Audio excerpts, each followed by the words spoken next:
Welcome, fellow Phoenixes, to the Spiritual Phoenix Podcast, where we make a daily offering to the divine by putting our past on the pyre, searching the smoke for spirituality, turning the ashes into art, adapting isolation into connection, and manifesting mental wellness.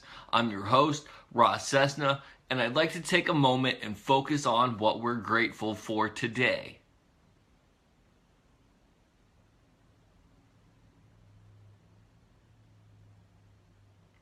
Today, I'm grateful for the confidence to express my creativity.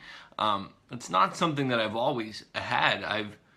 Doing hip hop, I've been somewhat subdued in expressing my creativity, and thankfully that is the case. A lot of the earlier stuff I did when I was still using was crap, because it was all about party songs. And granted, I had some good stuff in there, but it was far and few between looking back and listening to it today with how I am.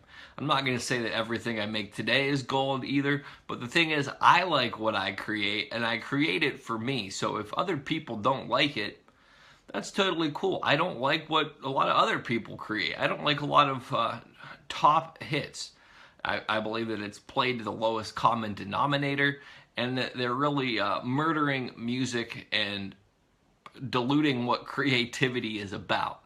That's just my opinion. I'm not saying I'm right. A lot of people would agree with me. A lot of people would disagree with me, and it's all okay. It's just my opinion. And with that, I'd like to get into a couple quotes for today's episode, which is about creativity. Imagination is more important than knowledge. That was said by Albert Einstein.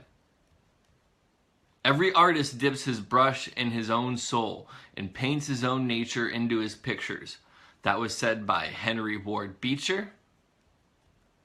And finally, art enables us to find ourselves and lose ourselves at the same time. And that was said by Thomas Merton.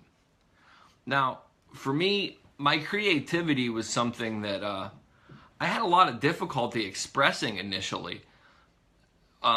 One of my first experiences with art class, or one of my last experiences with art class, I should say, was in high school. And my teacher at the time graded me poorly. And it wasn't that I didn't like art, it was that maybe I didn't do the assignments appropriately. I've always struggled with shading or things of that nature. And the ironic thing is, she's a friend of my mother's now, and she'll say how much she liked me in class, but yet she graded me very poorly. And I mean, maybe it's just the way I remember things is incorrect, but I think maybe it's kind of in the middle where we both don't remember things as they happen, which is most likely.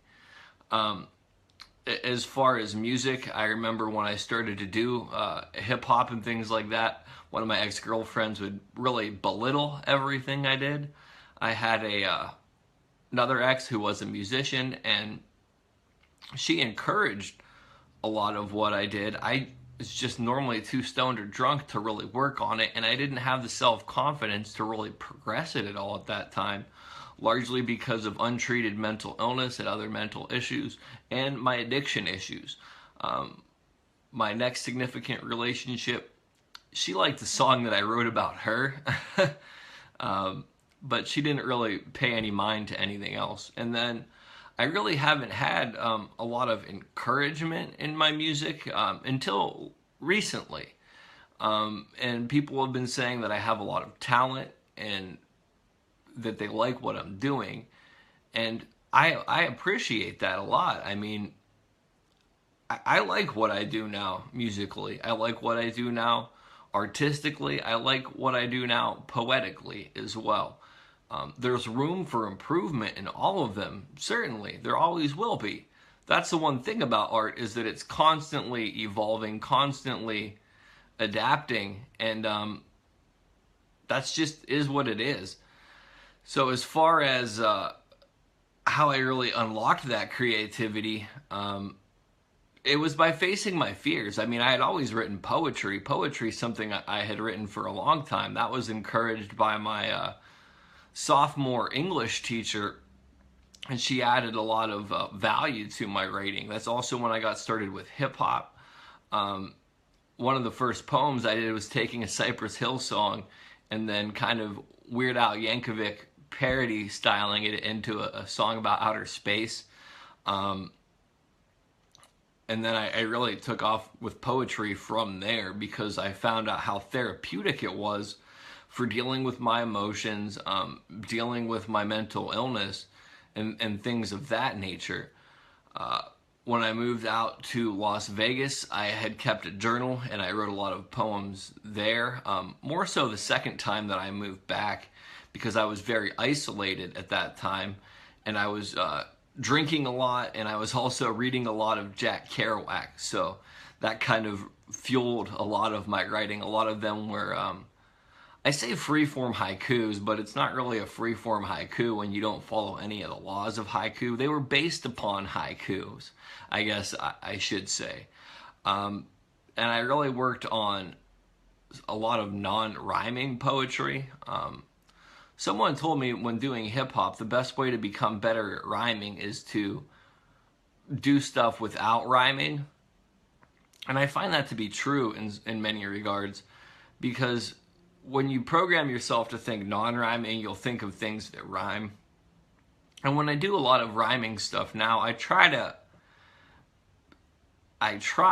very hard, I'm not always successful at, to make the rhymes non-standard rhymes, like things that people wouldn't assume rhyme, but they will if you look at them properly or have the proper pacing or spacing in them. From there, I really wrote a lot of poetry during the time when I was homeless in Northern California as well. And then when I moved out to California and I didn't have any friends, I would, some nights when I would go out to the bar, because I was so socially isolated and I didn't know how to talk to people, I would bring my notebook and write at the bar while I was getting drunk, or I would write on bar napkins. A lot of the stuff is really dark, but it's what I needed to express at the time. When I moved back from California to Ohio, I really got into painting with help from one of my friends who was into painting. I got into masking off areas and splatter painting, and then peeling the tape off and then filling in those spaces. I stepped away from that when I went psychotic somewhat. Then I picked it back up, then I set it down. And then when I really settled into getting mental health help, a lot of my artistic dealings fell to the wayside because I was still using. So when I stopped using, I really started to get more involved into my creativity, which it's funny to me how people say marijuana helps creativity. I always thought that it did as well. For me, that isn't the case now. I'm substantially more creative without the use of drugs or alcohol. I don't think that I need those as resources to improve my creativity. I think that by actively creating and learning different things and taking care of myself, I have better access to a clearer form of creativity. The creativity that I got from using an active addiction was very limited. The other thing is, having been manic and psychotic, it makes my hair stand on end when people say how they like the mania, and they'll sometimes say because of creativity or the increased energy. For me, mania was having 10 lifetimes worth of thoughts flood into my head in a second or a minute, and then trying to express them. It was essentially information overload. Picture trying to download all of the internet onto one computer, or even just a 1 gigabyte thumb drive. That was essentially what mania felt like for me. Granted, I did have some creative breakthroughs during that, but I'm still able to access a lot of the insight that I gained from that. Those experiences changed me. Initially for the worse until I saw the gold in them, and then they changed me for the better. Now they're just experiences that I have that make me a lot of who I am, and I can help people with those experiences by voicing them. I really hope to encourage people's creativity because of how fundamentally important it has been for me. I mean, I almost would say that I wouldn't be where I'm at without my creativity today. I think that everybody is inherently creative, and then culture and people around them and then themselves eventually limit their own creativity because they're so self-conscious, or they've been told that they're not creating right, or their creating isn't good enough, or that they should do this differently. No, I mean, art is for you, and it's your expression. There's no wrong way to do it. One of my biggest barriers after not caring what other people thought was being overly critical of myself and trying to make it quote unquote perfect.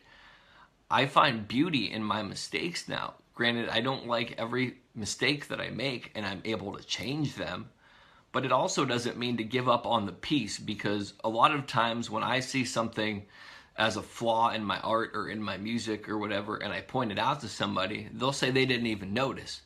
And I've noticed that when other people show me their stuff and they show me what they perceive as a flaw in it, or something that's an eyesore to them, or a part of a song that stands out, I tend to not notice what they're talking about until they mention it either. Creativity really is a gift, and this is somewhat inspired by a recent comment at a meeting a writing meeting after I shared something poetic of nature, and somebody told me that I'm doing things for the wrong reason and to think less, and I don't need to be so flashy. And the thing is, I write that way because it helps me, and part of my barrier is not expressing my creative outlets because of people's attitudes just like that. If it's a meeting and it's based on writing, and I'm writing about my active addiction, and I share a poem based on that, how is that any different than me writing in basic terms and saying whatever? The funny thing about all of this too is the person who criticized how I shared didn't even share. So you can't let other people be a barrier to your creativity. You have to open the door. Ultimately, you are the jailer and the key of your creativity. And with that, I'm going to put this episode on the fire. Please check the links below to all my social media accounts. If you're listening to this, you can watch a video of me talking on YouTube. And if you're watching me talk on YouTube, you can listen to me on iTunes or SoundCloud. I do free tarot readings occasionally, and I'm building up a database so you can select a reading at random choice or read the most recent reading. I'd like to do one today. I'll see if I can get everything done so I can get one up and posted, and you can check that out. So, where was I at? Oh, a link will be listed in the description below for the tarot cards.